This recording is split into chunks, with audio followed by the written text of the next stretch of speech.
श्री कृष्ण गोविंद हरे मुरारी, हे नाथ नारायण वासुदेवाय। ओम नमो भगवते वासुदेवाय नमः। ओम नमो नारायणाय नमः। जय श्री कृष्णा, जय श्री कृष्णा, जय श्री कृष्णा। आप सभी को पुण्यमयी कार्तिक मास की बहुत सारी शुभकामनाएं। भक्तजनों, बंधुजनों, आप सभी का आपके चैनल ब्राह्मण देव कन्या में बहुत बहुत स्वागत है। आज हम इस वीडियो में कार्तिक मास महात्म के प्रथम अध्याय का श्रवण करेंगे। भक्तजनों, बंधुजनों, कार्तिक मास बहुत ही पुण्य फल देने वाली है और इस महीने में कार्तिक मास महात्म्य सुनने से जन्म जन्मांतर तक के पाप नष्ट हो जाते हैं, जीवन सुखी होता है। जो भी जीवन में कष्ट होता है, दुख होता है, भगवान नारायण, श्री हरि विष्णु, भगवान श्री कृष्ण उस कष्ट को दूर कर आपके जीवन में सुख शांति प्रदान करते हैं। तो चलिए आज हम कार्तिक मास महात्म्य के प्रथम अध्याय का श्रवण करते हैं। तो बोलिए जय श्री कृष्ण, जय श्री कृष्ण, जय श्री कृष्ण। सूत जी कहते हैं, एक समय की बात है, देव ऋषि नारद कल्प वृक्ष के दिव्य पुष्प लेकर द्वारिका में भगवान श्री कृष्ण के दर्शन करने के लिए आए। श्री कृष्ण ने स्वागत पूर्वक नारद जी का सत्कार करते हुए उन्हें पाद्य अर्घ्य निवेदन करने के पश्चात बैठने को आसन दिया। नारद जी ने वे दिव्य पुष्प भगवान श्री कृष्ण को भेंट कर दिए। भगवान ने अपनी 16,000 रानियों में उन फूलों को बांट दिया। तदंतर एक दिन सत्यभामा ने पूछा, हे प्राणनाथ, मैंने पूर्व जन्म में कौन सा दान, तप अथवा व्रत किया था जिससे मैं मृत्यु लोक में जन्म लेकर भी मर्त्य भाव से ऊपर उठ गई, आपकी अर्धांगिनी हुई। भगवान श्री कृष्ण ने कहा, हे प्रिय, एकाग्रचित होकर सुनो। तुम पूर्व जन्म में जो कुछ थी और जिस पुण्य कारक व्रत का तुमने अनुष्ठान किया था वह सब मैं तुमको बताता हूँ। सतयुग के अंत में मायापुरी हरिद्वार के भीतर अत्रि कुल में उत्पन्न एक ब्राह्मण रहते थे जो देव शर्मा नाम से प्रसिद्ध थे। वे वेद वेदांगों के पारंगत विद्वान, अतिथि सेवी, अग्निहोत्र परायण और सूर्य व्रत के पालन में तत्पर रहने वाले थे।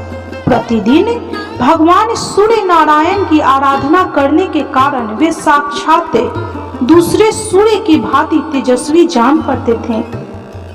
उनकी अवस्था अधिक हो चली थी। ब्राह्मण के कोई पुत्र नहीं थे, केवल एक पुत्री थी जिसका नाम गुणवती था। उन्होंने अपने चंद्र नामक शिष्य के साथ उसका विवाह कर दिया। वे उस शिष्य को ही पुत्र की भांति मानते थे और जितेंद्रिय शिष्य भी उन्हें पिता के ही तुल्य समझता था।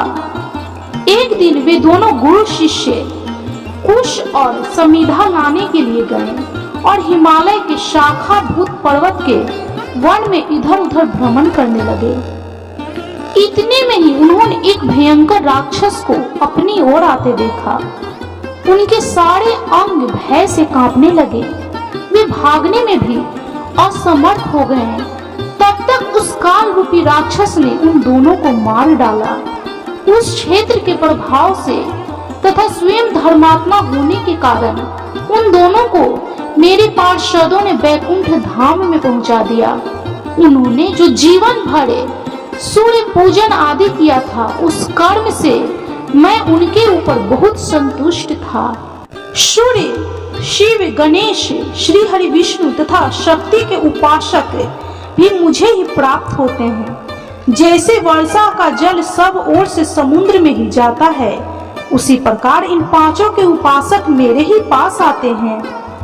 मैं एक ही हूँ, तथापि लीला के अनुसार भिन्न भिन्न नाम धारण करके 5 रूपों में प्रकट हुआ हूँ। ठीक उसी तरह जैसे कोई देवदत्त नामक एक ही व्यक्ति पुत्र, पिता आदि भिन्न भिन्न नामों से पुकारा जाता है। तदंतर गुणवती ने जब राक्षस के हाथों से उन दोनों के मारे जाने का हाल सुना, तब वह पिता और पति के वियोग दुख से पीड़ित होकर करुण स्वर में विलाप करने लगी। हे नाथ, हे तात, आप दोनों मुझे अकेली छोड़कर कहाँ चले गए? मैं अनाथ बालिका आपके बिना अब क्या करूंगी? अब कौन घर में बैठी हुई मुझे कुशलहीन दुखनी स्त्री का भोजन और वस्त्र आदि के द्वारा पालन करेगा? इस प्रकार बारंबार करुणाजनक विलाप करके वह बहुत देर के बाद चुप हुई। गुणवती शुभ कर्म करने वाली थी। उसने घर का सारा सामान बेचकर अपनी शक्ति के अनुसार पिता और पति का पारलौकिक कर्म किया। तत्पश्चात वह उसी नगर में निवास करने लगी। शांत स्वभाव से सत्य, शौच आदि के पालन में तत्पर हो भगवान श्री हरि विष्णु के भजन में समय बिताने लगी। उसने अपने जीवन भर 2 व्रतों का विधि पूर्वक पालन किया। एक तो एकादशी का उपवास और दूसरा कार्तिक मास का भली भांति सेवन। हे प्रिय, ये 2 व्रत मुझे बहुत ही प्रिय हैं। ये पुण्य उत्पन्न करने वाले, पुत्र और संपत्ति के दाता तथा भोग और मोक्ष प्रदान करने वाले हैं।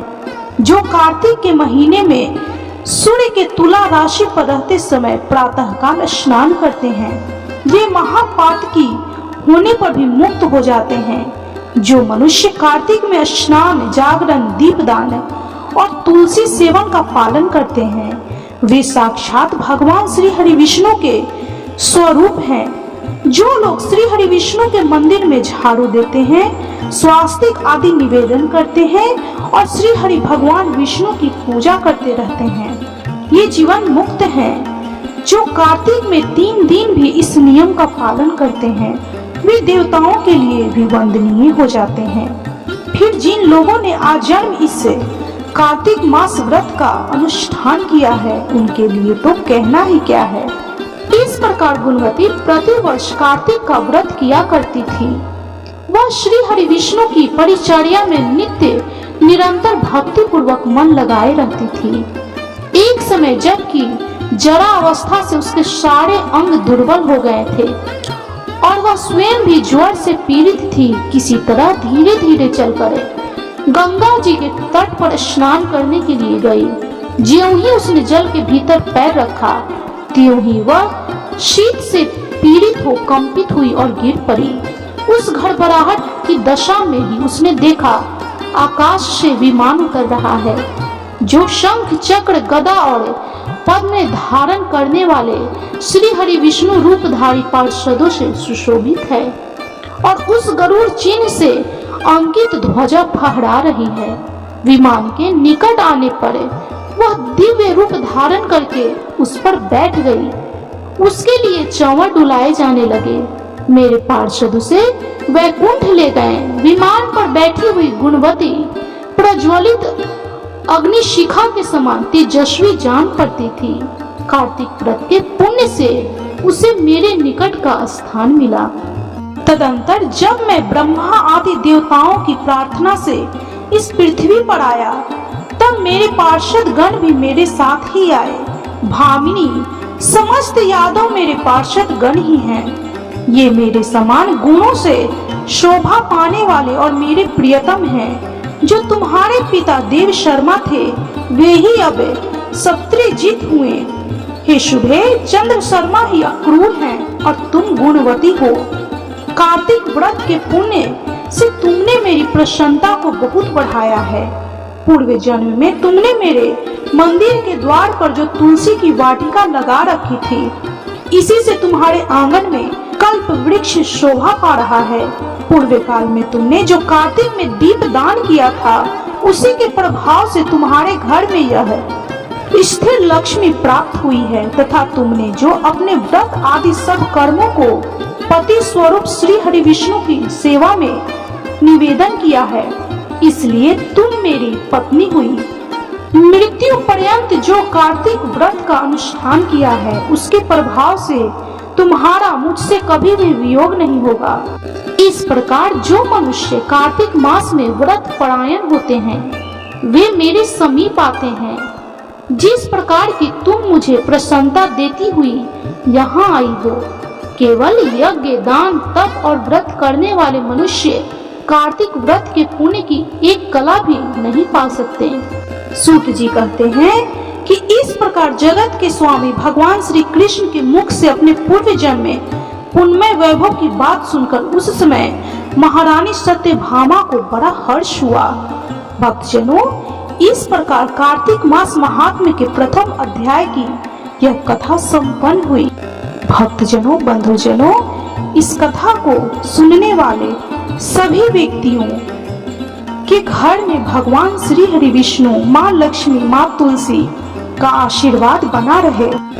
उनके जीवन में जो भी दुख हो, जो भी कष्ट हो, उसे भगवान श्री हरि विष्णु दूर कर उनके जीवन में सुख, सौभाग्य, धन, पुत्र, पौत्र, धन, लक्ष्मी इत्यादि का भंडार भरे। तो बोलिए भगवान श्री हरि विष्णु की जय, माँ लक्ष्मी की जय, भगवान श्री कृष्ण की जय, माँ तुलसी की जय, समस्त देवी देवताओं की जय। भक्तजनों, बंधुजनों, आपको यह कथा कैसी लगी कमेंट जरूर करें।